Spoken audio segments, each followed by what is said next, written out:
Web3 with Me is a discussion-style podcast about the ins and outs of Web 3.0, hosted by Zach French, known as Off Edge in the verse.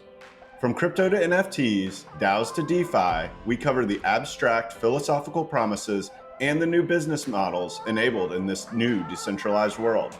Subscribe on your favorite podcast platform or watch the show on YouTube. Thanks and enjoy.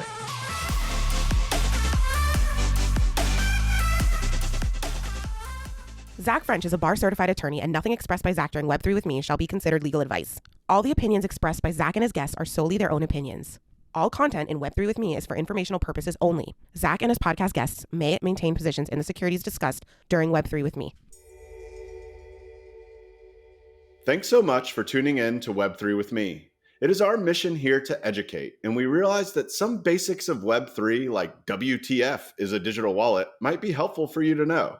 We will be releasing a series of short videos on YouTube and Reels to help cover these high-level topics. We hope they're useful for us, and feel free to leave us feedback. My guest today is TJ Laessig. TJ is the co-founder and CEO of Own the Moment. OTM is a leading Web3 sports community with a focus on education via content and analytics and gamification via NFT fantasy sports. Prior to OTM, TJ worked 10 years in a variety of corporate digital marketing and tech roles, coached college hockey for 6 years, and was a semi-professional daily fantasy sports player. TJ and OTM are on a mission to bring Web3 to the masses, and sports is serving as the gateway. LFG, baby, let's start vibing.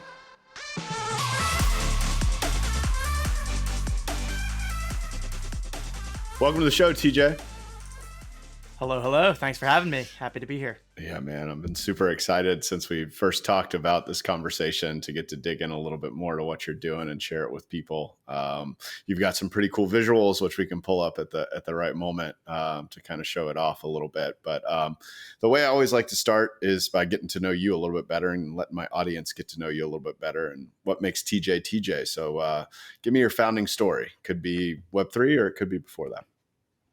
Yeah, definitely. Can kind of go through the whole journey a bit, and then to present day where we have our company Own the Moment in the Web3 space, where we're doing a bunch of stuff around content and analytics for sports NFTs and also some gamification elements. So yeah, in terms of myself, I have been a sports fan my entire life. Grew up playing sports, was a big ice hockey guy, so played ice hockey growing up. Played ice hockey in college at Penn State, and then actually coached college hockey at Drexel University for a couple of years as well. So just kind of sports has always been in my blood. And then I would say the other element is a knack for any kind of strategy game. So back, when I was in middle school and high school, playing just poker with my buddies in the basement, to playing some online poker back when that was a thing. And then more recently, daily fantasy sports have been a big kind of DraftKings FanDuel's player for the past decade or so. And I guess also all through that time, working kind of standard corporate jobs for the past 10 years, originally with Capital One, more recently with GlaxoSmithKline, variety of roles in digital analytics, digital marketing, product management. So really a lot of tech focused stuff, building websites. And all of that kind of led to a moment last January where I first discovered NBA Topshot for the first time. And it was kind of the perfect culmination of everything I liked about sports and potential like gamification, investing, gambling, whatever you want to call it, combined with like I was wondering if you were avoiding the word gambling. Yeah, I mean, like I tend to, but like, I mean, everything's a form of gambling in one way or another, right? So, I think that like realistically that's something that people like to gamble. They like the chance to put up some money and have that money turn into more money. And, it's always a touchy term, I would say in general, but like it's a part of what we do. Most people, I would say, on a daily basis. So yeah, discovered Topshot, instantly fell in love with it as a user, and then that's kind of where Own the Moment was born, where me and my buddy Justin Herzig, who's my co-founder, were just talking. We both were into Topshot. We had both been big daily fantasy sports players, And it was just like, hey, let's start a podcast where we're going to talk about this Top Shot thing because it seems pretty cool. Seems like other people are going to think it's cool too. And that's where things began. And then it has since turned into a lot more, and a ton has happened over the past 18 months. And I'm sure we'll get into all of that. But yeah, that's kind of where the journey began, and then where Own the Moment began, and we can kind of take it from there. Yeah, no, I appreciate that. I do. There are a few things I want to unpack. I have always been fascinated with the mindset, the psychology of someone who can succeed in speculative asset trading, in fantasy sports. It's not an everyday person. It's not someone who's necessarily beholden to their emotions, or at least maybe they're just very conscious of their emotions. So I guess, what were your kind of unlocks? So now, I mean, obviously you got enjoyment out of it, but you're also good at it, weren't you? So like, what was the mindset that you had there? Were there certain mental models or frameworks that you used, without getting into like the deep analytical stuff? Like, on a high level, what were you thinking when you were going through and participating? Yeah, it's a great question, and definitely agree that not everyone has that type of mindset. And for me, I think it's really this concept of like detaching a decision making process from the results of that decision. And I think a lot of these games, if you will, where they're speculative in nature, lead to honing that type of mentality and that type of thought process. And really, it's kind of unlocking this notion that like you can make a good decision that has a bad outcome, and it doesn't mean that the decision was incorrect, right? Whereas I would say that 90+% of people, probably even more, 99% of people look at like evaluating a decision based on, well, was the result good or bad? If the result's bad, then obviously it was a bad decision, right? Yeah. And I think poker is probably the like most intuitive way to start to understand that thought process, right? Because once you've played poker long enough, you see like, oh, I could get pocket aces against pocket kings, and like it's a 80% favorite or whatever it is. But like that means that 20% of the time, 2 times out of 10, it's not going to work, right? And like people just inherently think like, oh, if something is greater than 50% chance, then they think that means every time it should work out. And that is obviously not the case. And, I think once you've kind of played some of these different games for long enough, and you've been on the winning side and the losing side, right? Like you've made good decisions that turned out poorly, or you make plenty of bad decisions and then you get rewarded for them because they work out, right? Those are almost more dangerous, I feel yeah, like. 100%. Because if it works out, you're the instinct is to look at yourself and be like, me. I'm a genius. I knew that was going to we like to take credit for the things that work out in our favor, and then we like to discredit blame everywhere for things that don't work out in our favor. And it's natural, it's human to do that. But yeah, I would say playing a variety of these games over a long stretch of time has I've been through a ton of different situations, again, on the winning side, on the losing side. And, I feel like I have a good way of evaluating decisions and making best decisions. But like also just being aware of like, even when, I'm making a decision that I think is a good one, but it doesn't mean that I know that it is. But all we can do is take all the information that we have, kind of calculate the high level odds of what are the chances of this being good or being bad, and then go with it from there. So yeah, it's I really, some of these games get like a negative stigma, but I think it's one of the best ways to learn is through that experience. And putting your own money on the line makes you really really learn too. And if that doesn't help you learn, then you got bigger problems. Exactly. That's interesting. I mean, the person that kept coming to mind when you were talking is Annie Duke. I don't know if you ever follow Annie Duke. Thinking in Bets. Her book is, I read that book. It's a great book. And yeah, it she talks a lot in that book about taking the philosophies from a game like poker, but applying them to like real world decisions. And I think I saw this on like a TED Talk or somewhere, but I think I don't think it's my own example, but like getting a parking ticket or speeding is like an example of that, right? Like people drive over the speed limit all the time. And to me, that's basically a calculated risk of like, okay, well, how far above the speed limit am I going to drive? What are the chances of me getting pulled over for that? If I get pulled over for that, what are going to be like the ramifications? And Yeah. then it's just like, okay, like I'm going to decide to either speed or not speed based on all of that. And it's just like, you're taking a chance every time. And most of the time, you're not going to get pulled over. But when you do, it's just like, okay, well, I guess I knew that there was a percentage chance of that happening. And I chose to accept that percentage chance, and like, yeah, maybe I got unlucky that the low outcome hit, but sometimes that just happens. Man, I can't help but put myself in the chair, and I'm like, if I really don't want to get pulled over, I'll usually do 9 over. If I'm on a road trip, Yep. I might hit 14, because if I do get pulled over, I don't get points. Yep. I mean, it's all it's all calculation, and it doesn't have to be like, you don't have to get super mathematical about it, but I think understanding that high level is super important, and then it really trickles into every aspect of life if you want it to. I think most people just choose to not think about things on that level of depth, and just again judge it based on whatever the outcome is, and that's fine. But Oh, I got unlucky because I got pulled over. Yeah, exactly. Yeah, I was totally going to win cop. that daily fantasy sports league if I had like done more than 10 minutes of research. Like, was there actual logic behind it, or were you just trying to intuitively pick players? Yeah. And hey, if you want to just intuitively pick players, like, that's fine. Yeah, but there's no way that there's other people that are doing a lot more than that, and you're going to be at a disadvantage. And hey, you can get lucky, and that's great. I remember reading the first when I got into it for a little while, and reading the first article about the first I think it was one of the first public people that had developed software around it, and they were making $2 million a year playing daily fantasy sports baseball.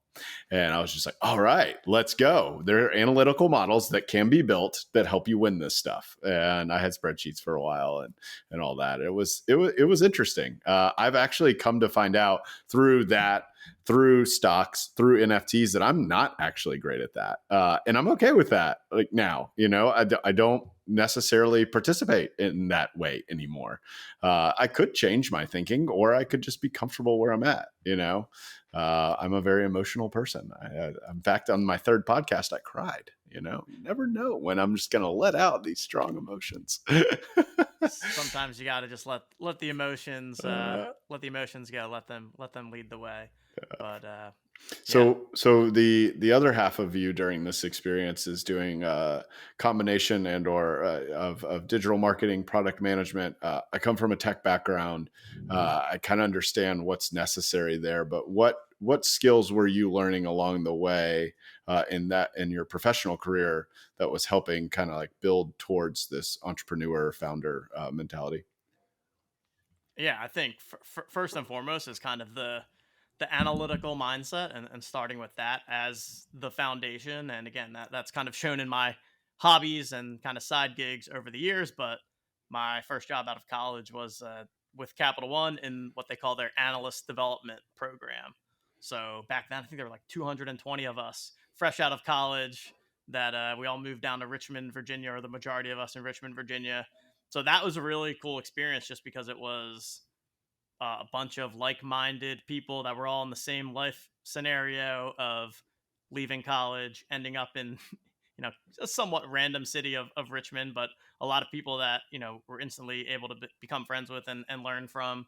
And my first role was in digital analytics, learning how to use things like Adobe Analytics, Google Analytics, learning how to understand when people come to a website, what do conversion rates look like, getting into A/B testing and things of that nature, working with the design teams to test different creatives, test different messaging. And again, that like analytical backbone of like decision making and using data to at least make your best guess as to what may happen. And so just again, had always kind of had that mindset, but getting some like professional training and experience on that was super helpful. And that's what I spent the majority of my time at Capital One doing. And then when I moved on to my next job at GlaxoSmithKline in the pharma space, I was managing and leading an engineering team.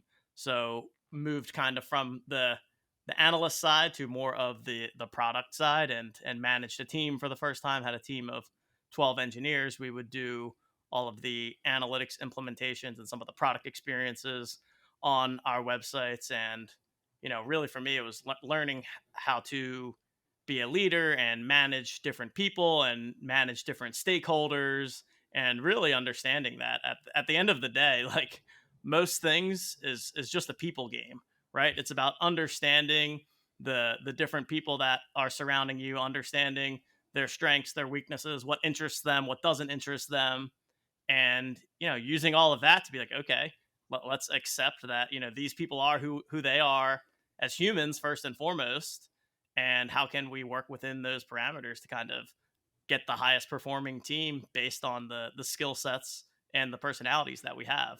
And that's always been a big thing for me in my previous professional career. And then I was also, I mentioned briefly, but was a hockey coach. So that was huge in coaching as well, like looking at the players that you have, what are their, again, strengths, weaknesses, who works well with who needs different kinds of support or different kinds of communication and coaching. And all of that to me has been kind of the perfect storm of backgrounds and experiences that led me to where I am today, and kind of taking this entrepreneurial journey and starting my own company, leading my own team, hiring a team, and just constantly learning every single day, which is another big thing. Like having a learning mindset, and like sometimes the smartest thing you can do is acknowledge that you don't know everything, and like no one knows everything, and don't claim to be the person that knows everything, because spoiler alert, you don't actually know what you think you know. Yeah, And yeah, second spoiler alert is people don't like someone that thinks that they know everything,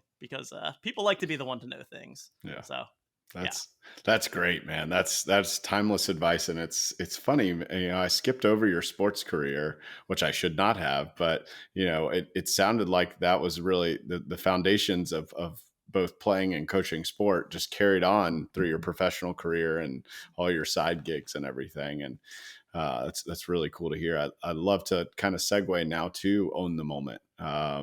So, tell us a little bit about it. Feel free to show some visuals. Just be a little bit more descriptive in the visuals, because some people do just listen. So, for yeah. sure. Yeah. So Own the Moment, we are a Web3 sports platform that consists of education through content and analytics. So on our website, otmnft.com, we have the number one analytics platform for both NBA Topshot and NFL Allday.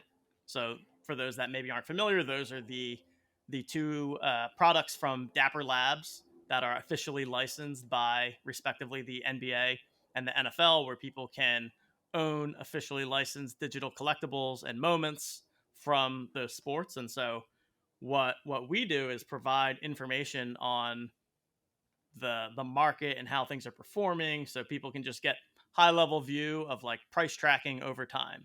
For example, you can value your own collection. So we have a proprietary algorithm that pulls in all of the past transactions and kind of takes by serial number what is the value of a particular moment. So you can use that to place the value on your collection. Can also use that to use our what is called our sniper tool to find deals on the marketplace. Basically, we help people identify where there's a divergence between the listing price and the price that we value it as.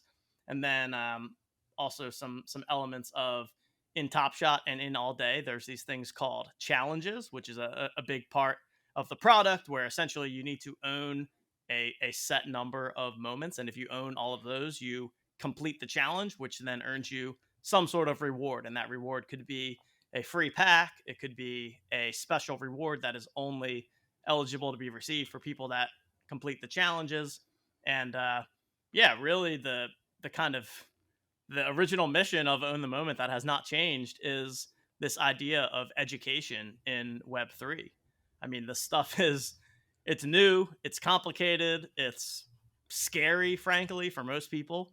Yeah. And I think that what we've really seen over the past year and a half is that there is a problem statement around Web3 being difficult to get started in and then stay involved, right? Like I think there's plenty of people that maybe bought one or two NFTs, whether it be Top Shot or something else, over the past year and a half, but then they haven't stayed engaged with that universe, right? And why don't they stay engaged? To me, it comes down to this idea of education, this idea of gamification, which we can get into. Like, once I own these NFTs, what the heck do I do with them?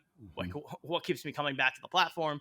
And then, the ultimate Web3 buzzword, but community, I do think actually is really a big part of this. And it's how can I become a part of this digital community of like-minded folks and really have other people to enjoy the experience with. So that's kind of the core of the analytics platform. And I guess I'll share my screen here just to kind of quickly walk through some stuff for those that maybe are watching on video. If you're on audio, we can talk through it too. Yeah, and for those that are on audio, I'll include a link in the show notes so that you can take a look for yourself. It's cool. Interesting. You've got this. You've taken the core idea of what being like more intelligent about your portfolio, and then you're lumping in education and gamification in order to make sure that people are optimizing, right? Like you're enabling them too, which is a really cool thing. I mean, there's barriers to entry, I think, pretty much ring true. The technical barriers, the security barriers, and then the idea that you're too late, right? Like that everybody who was really early to Top Shots got all of the gains, right? And you're kind of like bringing that back to reality, and you're saying, well, no, actually, like there's still a lot of participation here, and these are ways you can participate. So excited to see it. Cool. Yeah. So here's our website again for anyone listening. It's otmnft.com. Within that, we have multiple products. We have our Allday and our Topshot analytics platforms. And so you can, just kind of see here, general market movement, what's kind of been increasing or decreasing over the course of the past day.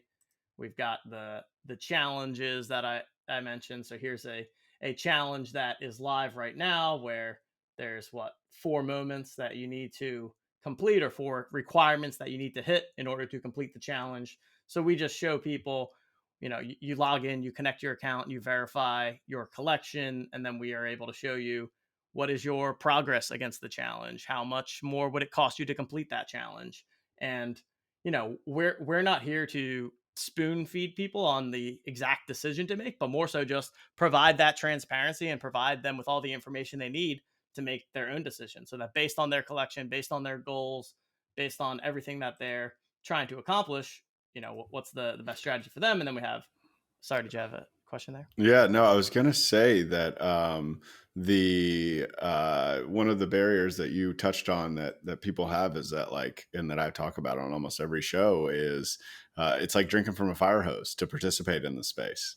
And you're basically like making, tightening the nozzle a little bit, if you will, to continue with the analogy, where, I can decide to drink out of this fire hose, and it's going to be a lot easier for me to consume if I am in Own the Moment, as opposed to trying to like get onto, NBA Top Shots every single day. And that's absolutely, yeah, there's such a wealth of information out there. And so, our job is to make it easier for collectors by taking the information that's out there, aggregating it in a way that makes it easy to digest and easy to understand, and then presenting it to people of like, hey, here are the things that matter. And then from there, people can, decide to use the tools however they see fit. And I mean, it's, me and the team talk about this all the time, but it's like, we're so far down this rabbit hole and so far in this little bubble of like, oh, we know what the challenges and the leaderboard and the playbook and all of these like super niche things, right? Like they may be second nature to us, but like 99.9% of people doesn't mean anything to them. And so, we have to kind of take off the hat of someone who's been in the space for a month or a year and a half and be like, okay, if I'm a new user joining literally today, like, what are the things that I need to know, so that, because I think we've seen a lot of, the problem has been a lot of people's experience is, okay, maybe I sign up, I deposit $100, I spend $100 and buy some moments that I think are cool. And then like the next day it's worth $90. And then the next week it's worth $60. And then I'm like, it's my experience. Yeah. And it's like, wait a minute. Like, I just spent $100. Now it's worth 60. I don't even understand why this happened. Like, okay, this is clearly not fun. Like, I'm out. Yeah. And I would venture to guess that there's a lot of people that sometime in the course of 2021 or 2022 had that exact experience, and it's because they weren't informed. They didn't even know where to go to get informed, and I think this element of gamification is key too, especially in the sports NFT world. I think it's such a natural fit, and so what I mean by gamification is really the idea of having something to do with your moments once you own them, right? So we saw kind of the first steps of this in the sports NFT space with NBA Topshot and with those challenges that I mentioned. We've seen it with now NFL Allday has released this thing called the Playbook, where every single week that it's essentially like a set of tasks that you can choose to complete, and for every task that you achieve, you can get different levels of yards. So like tying back to football, right? So it could be like, oh, if I log into my account and I get 2 yards. So each day that I log in, I get 2 yards. Great. Nice and simple. Like, don't even have to spend any money, easy to accomplish. And then it's like, okay, there's different challenges that I can complete throughout the weekend. If I complete the challenge, I get 15 yards. Or, I sign up for getting Q for the pack, and then that's worth 5 yards. Like all these different things, which I think has been really, really cool. And I also think it's a perfect fit for the NFL, just because the NFL has this inherent weekly schedule, weekly nature to it, especially for people that are into fantasy football and things like that, right? It's like, on Tuesday, you're hitting the waiver wire for your season long leagues. On, Wednesday, you start to look at your DraftKings or FanDuel lineups for daily fantasy sports. You've got the Thursday night game. You've obviously got the games on Sunday. You're setting your lineups and you're watching the games. And NFL Allday has really done a nice job of slotting itself into the weekly experience of a football fan. And we've seen people who like are watching the NFL differently as a result of it, which has been so cool. And then the other thing that we have done from a gamification standpoint is last year we launched this game called the Owners Club, which was the first Web3 fantasy football game. And so how that worked was that people would buy NFTs, buy packs of NFTs. They would be reflective of a city and a position in football. So you could get like the Philadelphia wide receiver NFT. And then once you own that, you could enter it into our free entry contests. And then you score points according to that entire position group. So it wasn't tied to one single player. Instead, you play Philadelphia wide receiver. You'd be getting credit for A.J. Brown, Devontae Smith, the whole cast of wide receivers. So it was kind of cool in a way that you don't need to worry about injuries or backup running backs getting touchdowns. So that was a fun, simple way. But it was also just like this test of a new way to play fantasy sports where there's a marketplace and you're buying and selling and like you actually own these assets and you can use them in a game, which I think is super cool. And like that idea of utility and gamification, right? Like it's cool to own these, pictures of JPEGs, but then what do I do after that? Other than sit around and see if the price is going up or down. And I think we saw a lot of that in the past year, and we're seeing that wave has kind of gotten shaken out.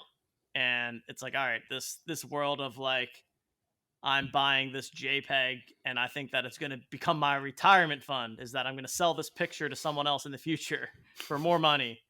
I don't know why the NFT space ever became that, but like, I'm happy that it's becoming clear that that's not what Web3 is supposed to be about. And that's not the future here. But I mean, one of the problems is that that's a lot of people's perceptions of what is happening. And like, those are the headlines.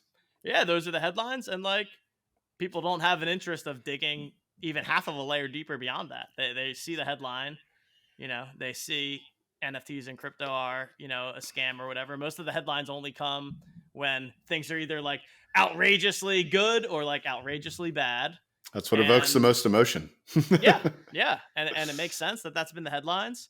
And, I think if anything, I've learned over the last 18 months that this is not an overnight thing. It never should have been an overnight thing. And people that are building for 5, 10, 20 years from now, like that's what it's really about. And this education aspect, this gamification aspect. Like, to me, that's what takes things to the next level and gets things more mainstream and gets mass adoption going.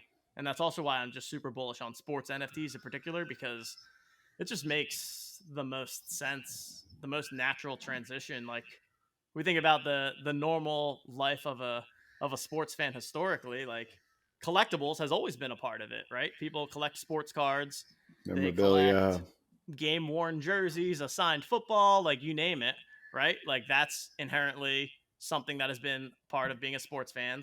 Fantasy football, fantasy sports in general has been a thing for multiple decades, all the way back from the day of like pen and paper and looking at rankings in magazines, through the internet boom, through the daily fantasy boom, and now this like world of Web3 fantasy football. And then that community aspect. Like, sports has always been community driven. Like, you go to the bar with your buddies to watch your favorite team play. You go to a tailgate, you go to a game, you go to a Super Bowl victory parade, right? Like, this idea of enjoying sports with people that have the same interests of you. Now we're just able to take that into a more digital world. And I think we talked about this offline before the conversation, but like, the way of the world now is just like people legitimately have friends that they've never met in person, and maybe never will meet in person. And they make these friends over the internet, whether it's in Discord or Twitter or whatever that may be. And like, that has happened. The pandemic kind of escalated the timeline of that happening, but it's going to continue, and it's not stopping anytime soon. So, I think really what Web3 has allowed is taking all those elements that are inherent in the life of a sports fan and just bringing them more digital, and this technology allows that to be possible. Yeah, no, we did talk. I love that aspect. And then the coolest part, the reason that it's growing so much, in my opinion, is because there's such a strong connection formed when you start off just text chatting with people, right? And you know nothing other than what they're typing. There's no looks that you're worried about, where they come from, where they're located. Like, none of that is factored in. It's purely the interest in the conversations that you have, which there's like a raw connection that's built there. And then when you meet in person, it's like, can I hug you? Right? Like this is awesome, right? You just take it to that next level. And one of the other things we did talk about offline was the idea that successful games in general could be modeled after sports, in the sense that you can participate in being a sports fan for effectively $0. You could, your cable bill, right? Maybe the beers or the food that you share. But then if you decide that you want to be a different level of sports fan, you can play fantasy sports. You can start to go to the games, right? You can start to invest in that. And because that you have that kind of like free to play kind of model there, you can incrementally be a bigger sports fan. And then on top of that, once you are, there's a passion, right? You ride or die with your team if you're a real sports fan. And like, that's the kind of stuff that the buzzword community, like that, those are what communities are made of, right? Is a shared interest, right? And what blockchain is doing, blockchain technology, however you want to word it, is it's kind of like bringing it together. So it's super cool to hear about that from how you guys are doing. Where is the Owners Club now? Are you guys expanding that, or what is the current state? Yeah. So for the Owners Club, we have not launched this season just yet. We're kind of working on the final kinks of that. We had some technical challenges over the summer that kind of had to force us to shift strategies a bit, but that should be launching sometime in the in the next month or so. In the meantime, we've also created our new product called Rumble, which is a similar concept, but it's using the Dapper Labs NFL Allday moments. So every week we host a Rumble contest that's free to enter, with $10,000 in prizes up for grabs. And anyone can play. You simply use the NFL Allday moments that you own, can create a lineup however you want based on what's in your collection. So if you own a Josh Allen NFL Allday moment, you can play Josh Allen into your lineup. And that's been a really fun thing that we've seen. We've seen over 5,000 entries every single week so far this season. And that's again this idea of gamification and creating like lots of little mini games is something that is really interesting to us. How do we keep adding different levels of utility to these moments so that it's more than just this buy something and hope that the number goes up, but you know and I think that's one of the things with this space, right, is kind of that shift from I'm doing this to try and strictly make money to I'm doing this because it's entertaining and because I'm, enjoying the kind of game of it all. And that's to me where, I think things are heading. I think another big shift is going to be once we get some of the digital tech stuff more integrated with the in real life experiences. I think that that's something that is inevitable. It's not, to me, it's not a matter of if that happens, it's when. Mhm. But I do think the when is, I mean, it's going to take time because this stuff is is hard to like logistically and tactically and technically pull off. But then B, as we've been talking about, it's about the world and the kind of culture of people being ready for that shift. Yeah. And as we've seen over the course of time, and anytime there's something new, there's always going to be resistance. There's always going to be people questioning it. And then, but then all of a sudden one day in 5 years, we're going to blink and people are going to be using blockchain every day and they're not even going to know it, I which have is no how it idea. needs to be, Yeah. is how it needs to be. I mean, It needs to be you know, frictionless. yeah, like, we sit there in the middle of a field in the middle of nowhere and look at our phone and can, within a second be on any website we want to be on. And like, Mhm. nobody thinks about like, wow, that's crazy. That's really difficult to pull off. Like, no, we just, Do I it. open my phone, I type something in and it's there. I don't think about why that happens or how that happens. And, to me, that's where the future of any technology always inevitably ends up. And that's what's really important in the Web3 space. And it's also a lot of why we're at in the moment making a big bet on the Flow blockchain in particular from Dapper Labs because of that ease of onboarding. So for people that aren't familiar, Flow is a blockchain that Dapper Labs. So basically, Dapper Labs back in 2017 had kind of the first NFT project called CryptoKitties, and which is basically like digital Tamagotchis in a way for anyone that's familiar with the old school Tamagotchis. But yeah, you'd like have this digital cat, and you could like, I don't know, breed it or whatever. Breed I it, was feed it. yeah, I mean nuts, right? But like it basically broke the Ethereum blockchain because it wasn't intended for such a scale of like microtransactions.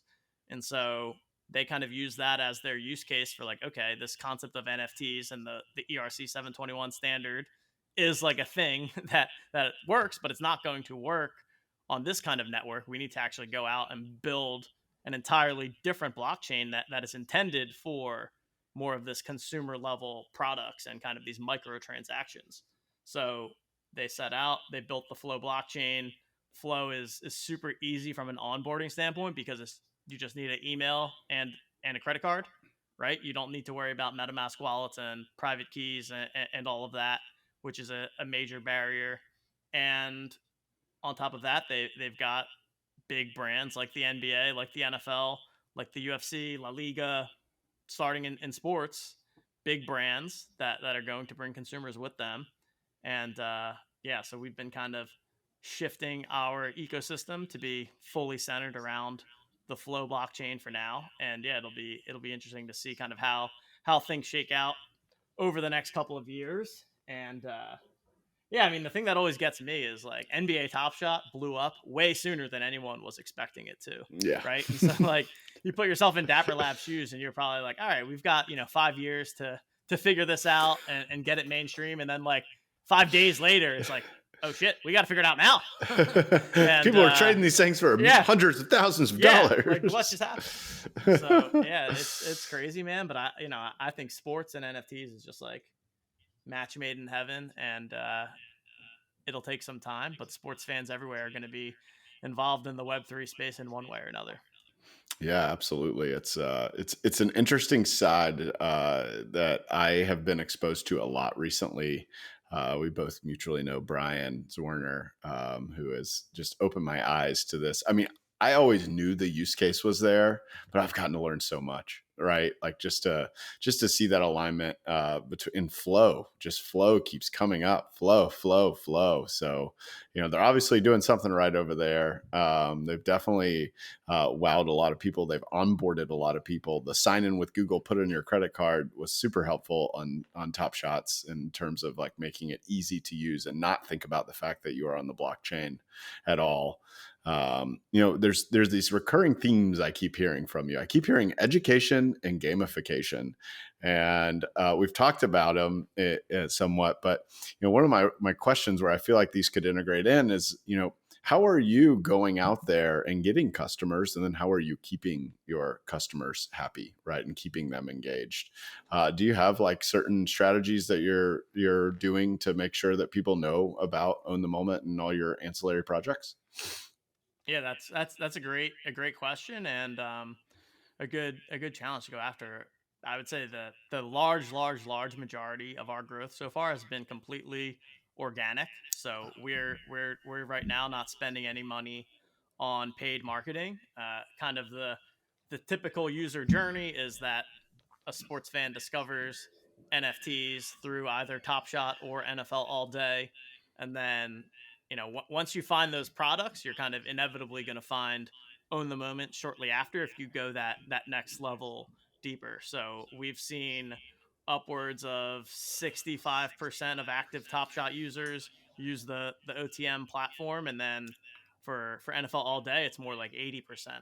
So it's really become a key part in how you navigate this space. And I mean, frankly, Top Shot and Allday have so much that they need to worry about from just like a product standpoint, and a million different things that it's probably nice for them to not have to worry as much about some of the education stuff because of platforms like ours. There's a bunch of other awesome content creators out there that we have good relationships with that have the same passion of educating new users.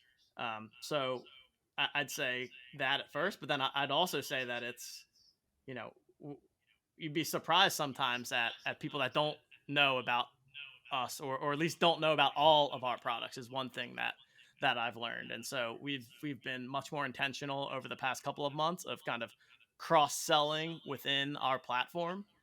So like, for example, you go to our website and you go to the Allday analytics platform. Now we've got like banners that are advertising the Rumble product where you can go and enter your Rumble roster and use your NFL Allday moments there. So really creating that ecosystem. Would also say that just like organic search SEO has been a key driver for us. We've been around long enough now where you Google any terms around Top Shot and Allday, and we'll typically pop up right at the top of the list there, which is great. So at least in the short to medium term, I Mhm. don't really view our job or our goal as converting someone to Web3, but it's more so once somebody has, like, to me, that's more of like the Dapper Labs job, right? I Mhm. mean, they've got the hundreds of millions of dollars in funding, or whatever it is.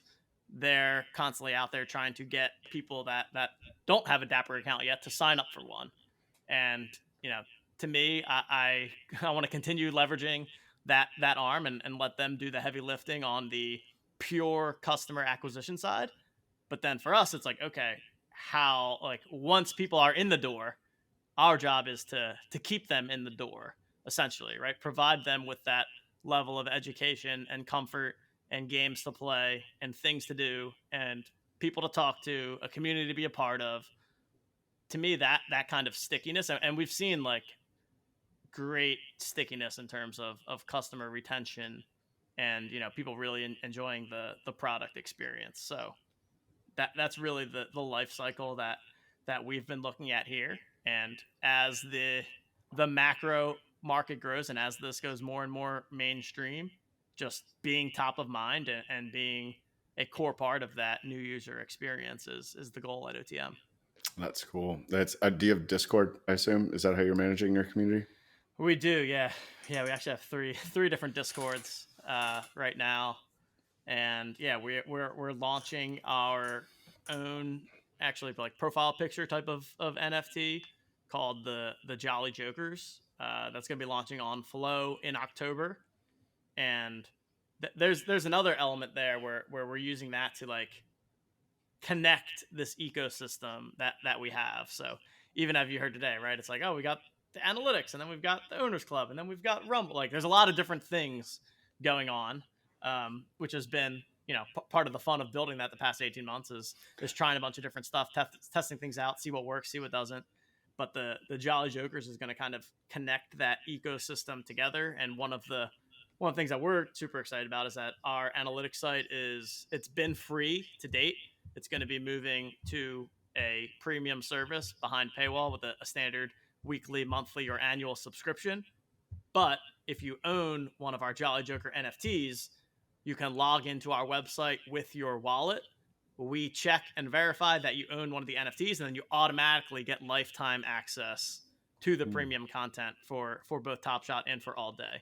So I think that's a pretty fun, innovative kind of like Web3 subscription version of, you're not just like signing on and paying with your credit card, but you're actually like owning something, and owning something unlocks a particular set of access. And I think you've got like if people are willing to invest in you on the front end, then you're going to invest in them and continue to make the product better, right? Exactly. And whatever you decide the price is of the NFT is what you value at that point in order to let people have this lifetime access. So I get it, man. It makes a lot of sense. And, and it also adds value to the NFT. I mean, everybody acts like speculation and price changes are bad. They're still a consideration. They just shouldn't be the only consideration. Exactly. Yeah. Like, and one of the things that I'm proud of how we've approached it is that we built the products and utility before launching the NFT. Whereas like the way this space is, most of the time it's like, hey, give us $2 million, and then we're gonna build all of these things, and then like, meanwhile you're just time that shit never gets built. So it's like the curse of the roadmap, man. yeah. I mean, the whole culture of some of the space has been crazy. And like we talked a little bit about Discord, but the whole like building a company and community in Discord is like awesome, but it's also totally unprecedented where like your entire customer base just has like direct access to you, and like a forum where they can just say wherever they want. And like, that's just not what it was like previously. You couldn't just at CEOs and CTOs in Discords and be like, yo, when are you going to do this? Or when are you going to do that? So I think we've seen it calm down a bit, but there's like very much I want stuff, I want it fast, and I want it for free. Yeah. And that's what a lot of NFT holders are looking for, but not always realistic. Yeah, and, but it comes down to it. Yeah, I know, right? I mean, you get in there, the colorful background, if you're watching, is the Beans Discord, and this has been a near and dear passion of mine, totally unrelated to sports, but it's a hard fork of this other community called the Nouns DAO. And we were friends, not in real life actually, but friends like we were talking about, just by virtue of having the similar interests and being introduced to another person. It started as a WhatsApp group. Then we all started to pile into this Discord before it was even called Beans Discord. And now Beans is finally launching. We're on testnet, on the Gorley testnet. We're testing it right now. And like, all of a sudden you see this flood of people coming in that had just been sitting there on the periphery, waiting for this to happen. Right. And now it's coming to fruition. And these people that are bonded by this long-term vision of the founder, Jack Mashka, of like his animation work, because that's really all that's out there, right? Like, he's a great animator, are now like, okay, now we've got the actual project coming behind this. And we've just been sitting there quietly, just building strong communities in the background. And Discord can be overwhelming, man. I mean, if you get in there and you're in one of these hyped up NFT accounts and everybody's like, win, win, win, win. And for the audience, that's spelled W-E-N in this world. Uh, it's just that win culture, as I call it. And it's hard, man. And people just expect you to produce constantly. They don't realize all the work that goes into building this stuff. And then on top of that, you get a lot of redundancies, right? A lot of the roadmaps are partner NFT, collaboration with some organization, another derivative NFT, game, metaverse. And it's like, yeah, that was the Bored Apes roadmap. Well, the Bored Apes are the exception. They're not the rule. And so it's good to see this kind of like this bridge that you are building between people that may not even know they own NFTs and Top Shots, right? Like I own moments, I own cards, I own digital trading cards is what I own, right? Yep. And you're building out this utility. And that's where I saw the gamification is like that level of engagement. You say you're doing a lot of things and you do need to link those ecosystems, but at the same time, what you're doing is we all have short attention spans, right? Yeah, we're going to continue to manage our portfolio, but eventually it just becomes part of habit to just go and see what challenges there were. I can achieve that. I'm moving on. Right. So how do you build something that allows people to spend more time with you, with your brand? And it starts with fantasy sports, right? For you, right? And then you're going to start branching it out, which, yeah, man, it's really cool. Yeah. No, it's been a ton of fun. And one of the things that I've been kind of saying lately and kind of resonated with me as you were just talking there is that I feel like in this Web3 space, like we haven't really seen true business models come to fruition just yet. Like in my mind, we've basically seen glorified Ponzi schemes, and we've seen people that are able to capitalize off of big name IP like the NBA and the NFL, right? And like that's just where things are at right now. And the concept of tokens and utility tokens, I think is super novel and so interesting. But like every token that you look at has the same graph where it spikes up in the beginning and then it like sharply sells off and then it basically is irrelevant. And I mean, you've even seen it with like massively successful things like Axie and Step-In. And so like it's just a unique challenge to solve for of what is the sustainable economic model where you're able to have this community, you're able to provide value to the community, and the business is also able to make money, right? And it's sometimes those things are at odds with each other. And we've seen some of the big NFT projects going out and raising venture capital too, and I've seen debates on Twitter of like, well, once these projects raise VC money, like what's the product? The community is the product, and then what? Then it's just you're bleeding your community dry of getting all of them to spend all their money. So like all of these challenges have presented itself in the past 18 months, and I think it's great because it's learning experiences. We've got some like actual use cases of what works or what doesn't work, and frankly, mostly we just have a bunch of use cases of like, okay, well, this doesn't work and that doesn't work and this also doesn't work. And I'm confident that over the next 3 years we'll start to see some things that are built with a longer term sustainable ecosystem economic situation in mind. And it's really like people are out here developing new ways to create and run a business, and it's exciting to be kind of right in the thick of it. It's almost like someone finally identified truly, or not identified, or is trying to identify what a true value capture is, right? Because it seemed to be one way for a long time, right?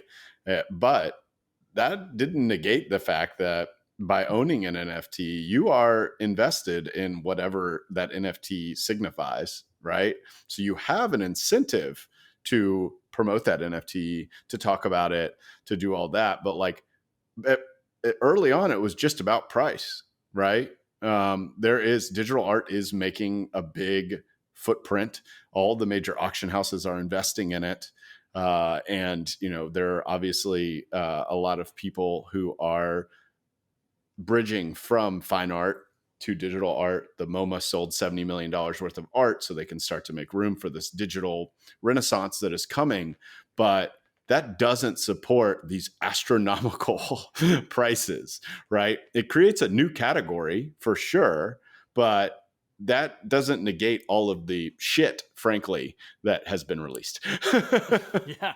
Yeah. And a big debate in the sports NFT world is this idea of like collectible versus gamification and like all of that. And one of the things that has kind of stuck out to me is like something becomes a collectible over time, right? Like Yeah. the reason that a Michael Jordan physical sports card that's signed by him is a collectible is because he had an amazing career over, and like years of that, right? And so there's something to this, like, hey, look, this right here, this is an NFT. It is a collectible.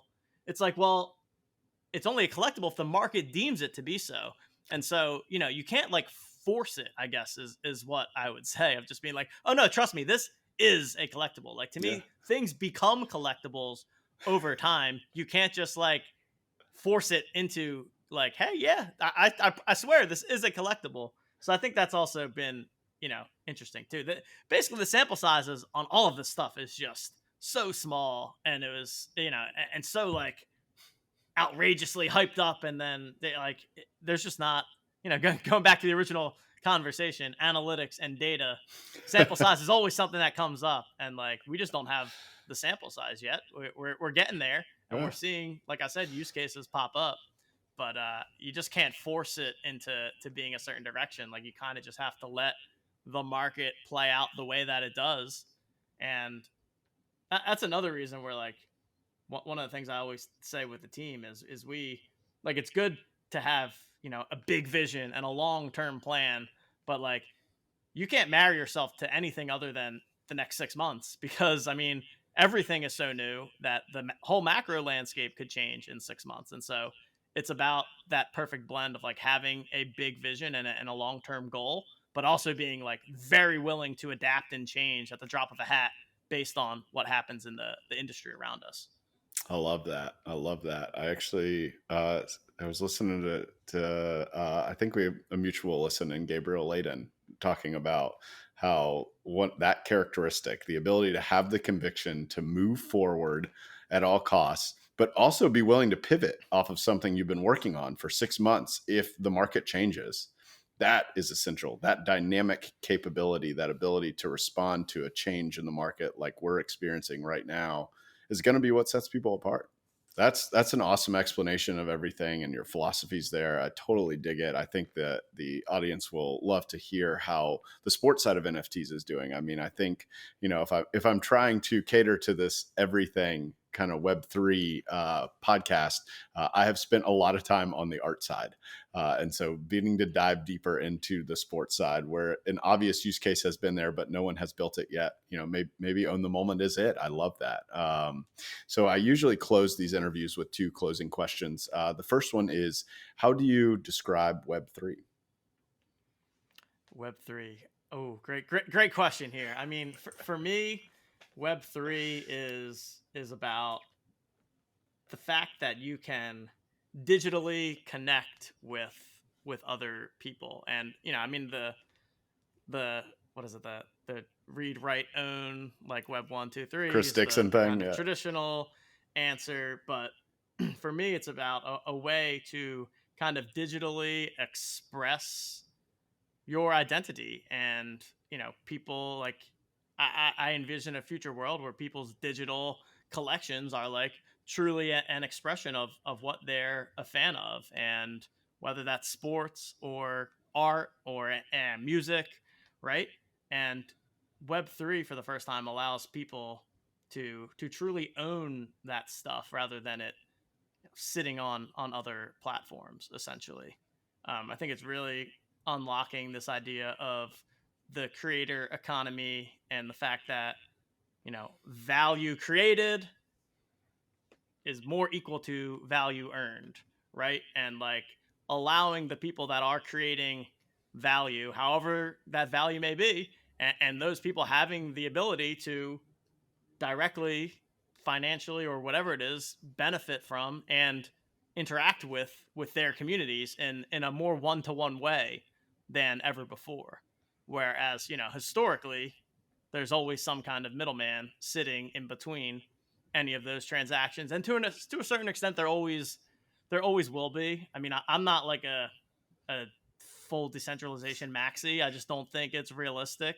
I think people actually like having a centralized thing that they can trust. I mean, shit, people like if people forget their password, they want to be able to just Access put your in a new assets. password Yeah. and get access to the money, right? So like I'm more probably in like the web 2.5 ish nature, Yeah. but I do think that like that concept of pure ownership is really what made it in web 3 for me. And like, you know, for me it obviously changed my life just from like a personal standpoint and a career standpoint, and you know, gave me an opportunity. I've always had this kind of entrepreneurial itch and the bug, but never really had the right thing to go all in on. And I'll always be grateful for Web3 because it gave me that scenario to take the chance. And like I said, like we said back in the beginning, whether or not it works out, like it 100% the right decision for me, and like changed my perspective on a ton of different things. So I could not be more grateful for what Web3 can provide. That's awesome. And I think inherent in what you're saying is that Web3 allows people to uh, build an identity based on what they do, as opposed to the perception around where they've been at certain points and stuff like that. It's more authentic to the person, because it's a very intentional thing. Most of these things that you collect, whether they're something like a proof of attendance, a pro app, or they are, you know, actually purchasing some sort of digital asset or real asset, right? Because guess what? That's coming, right? A lot of people are spending a lot of money trying to link these two worlds. You just get a more authentic view of the person, and you also build more authentic connections. So that's pretty awesome. My traditional closing question is, you know, where do you see yourself and Web3 in the next 6 to 12 months? And then where do you see yourself in Web3 in the next 5 to 10 years? Feel free to be as audacious as humanly possible in the long term, baby. Love it. Love it. So yeah, the next 6 to 12 months, I'll keep going with my theme here of education, because I think that's what's going to be most critical over the course of the next year. The last year and a half did a great job of driving general awareness of, you know, I would say at this point, most people have at least heard of an NFT. It doesn't necessarily mean that they understand it or like it or get it, but they at least are aware of it. And like that's the first step. And I think the next 12 months and maybe even a little bit more, honestly, is about softening the blow a bit and getting that next level deeper of understanding and helping people realize that it's not just all about these like get rich quick schemes, and it's not just about, you know, flipping JPEGs for massive amounts of money, but it's actually about the thing that the technology can unlock. I think like communities and memberships is a pretty key part of that. And so yeah, that's where I kind of see the space going in the next 12 months for me personally, and for Own the Moment. It's continuing on the journey that we've been on, and really expanding the products and services that we provide, particularly with expanding to new sports. So we've been very dialed into the NBA Topshot and NFL All-Day worlds. That's also where just most of the traffic and interest has been, so it makes sense for us to be narrowed in there. But definitely want to expand to the other sports NFTs, and you know, been talking with some of the other groups and looking for partnership opportunities. And you know, basically like we provide a way where we're not only educating the consumers, but we can benefit businesses because we have that community of highly engaged, highly active, affluent users that are into the space. And so, you know, people that are into Top Shot and All Day, they should be into MLB Candy and upcoming Suite with the NHL and Autograph and PGA. Like there's all these different sports NFTs that are happening. And we plan to be a core piece of all of that.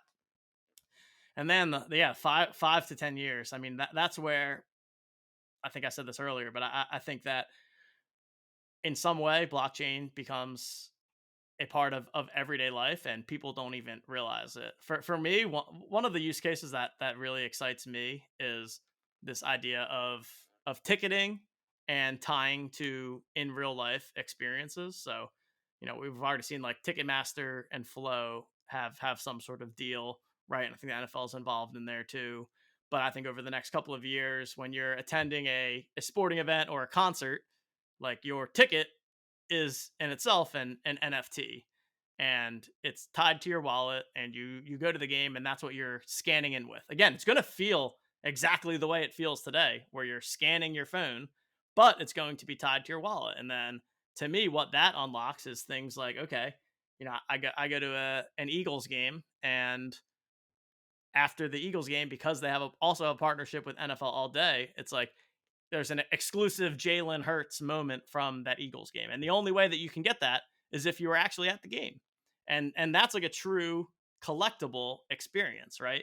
Like I would love if I could just like look in my digital wallet and basically see every single sporting event or every single concert that I've ever been to. And then also I have like a unique little moment of from when I was at that game of like, oh yeah, I was at this game back in, 2015, and here's a play that happened from that game.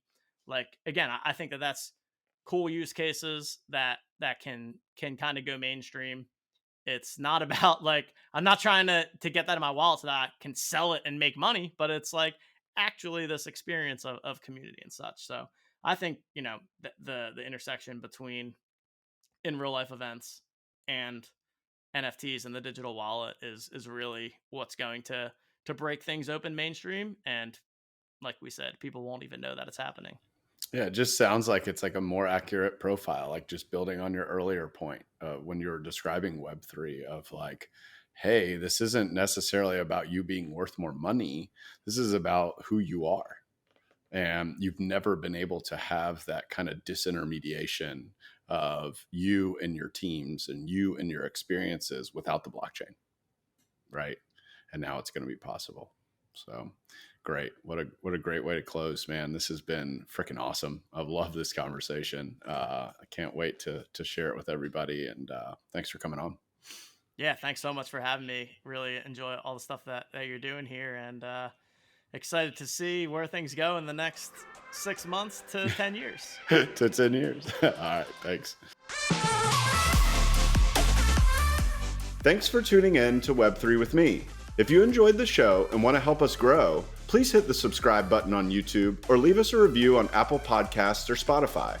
If you want to connect with me personally, you can find me on Twitter @Zach_French_.